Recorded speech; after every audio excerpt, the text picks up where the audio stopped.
அது ஃபர்ஸ்ட்டு வந்து நாங்க வந்து ஒரு நெறைய டைட்டில் எழுதி இது பண்ணப்போ, நான் மார்க்கெட் ராஜா எம்பிபிஎஸ்ன்னு ஒரு டைட்டில் வந்து ஓகே. அதுதான் ஃபைனல் பண்ணணும். பண்ணிட்டு புரொடக்ஷன் ஹவுஸுக்கும் நான் சொல்லிட்டேன். அவங்களுக்கும் நல்லா இருக்குன்ட்டாங்க. கமல் சாரும் நல்லா இருக்குன்ட்டாரு. ம்.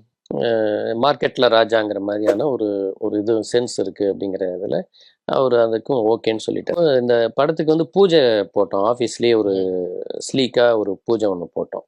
அதுக்கு வந்தப்போ, அது முடிச்சுட்டு கிளம்பும் பொழுது கமல் சார் வந்து சொன்னாரு, "கிரேசி ஒரு டைட்டில் சொல்றாரு. அது என்னன்னு கொஞ்சம் கேளுங்களேன்" அப்படின்னாரு.